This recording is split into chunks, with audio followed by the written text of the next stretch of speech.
Nitong nakakarang araw na panood ko tsaka nabasa ko sa dyaryo na isang ex-convict na binigyan ng parol ng presidente. Kaya sa kanyang mga record, talagang arumaldumal ng kanyang mga pinatay, lalo na isang pare. Ngayon, meron akong isang palaisipan dahil binigyan ng presidential pardon ng ating presidente. Ayon doon sa nabasa ko, may pagkakamali. Kasi talagang masamang tao eh.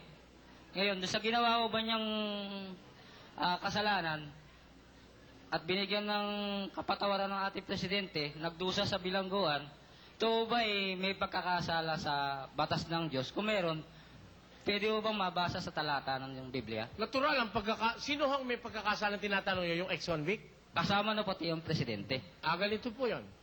Ang kasalanang itinuturing ng Diyos yung nalalaman mo. Ano ba? 4:17 ng Santiago. Sa nakakaalangan ng paggawa ng mabuti at hindi ginagawa, ito'y kasalanan sa Kanya. Yung ginawa mong aware ka, doon ka inaatakan ng kasalanan. Sa kaso ni Presidente, hindi niya ho alam na pinirma niya kasama pala si Manero ron eh.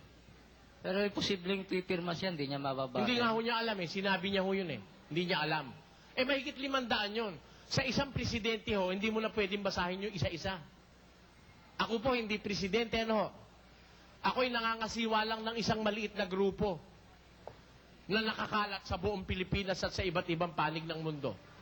Kung minsan hindi ko na mabasa mga sulat sa akin sa dami eh. Alam nyo, totoo yun, inaamin ko. May mga sumusulat sa akin naka-address, pero nagpapatulong na po ako sa mga kasama kong ito na magbasa. Kasi pag magbabasa ho ako ng sulat, wala na ho kung gagawin kundi magbasa ng sulat, maghapot, magdamag. Sa dami. Ganun po ang isang taong nakilala ng lipunan kagaya ko. Kagaya halimbawa nung, minsan nagpunta ako sa Macro eh. Alam niyo siguro yung Macro rito sa Kainta, para mamili. Pagpasok ko sa gate, nakilala ko nung gwardiya, kinuwento ko. Pagpasok ko dun sa lalagayan nung may passport dun eh. Nakilala ko nung nag-aano ng passport, binati ako. Pagpasok ko sa loob, may nakakita sa akin, taga rito sa Taytay. Brother, matagal na ho kami nanonood. Kinuwento na ako ng kinuwento. Nung maghiwalay kami, siguro mga media ora. Nung papasok na ako, kuha na akong trolley, may nakakita na naman sa akin, kilala na naman ako. Alam nyo, hindi na ako nakapamili. Dahil sa dami nung haharapin ko. Kaya na ako, nauunawaan ko yung presidente ng Pilipinas, yung 500 mga parolis na tinatawag. Para isa-isahin mo po yun, hindi na ho practical sa isang presidente yun eh. Kaya,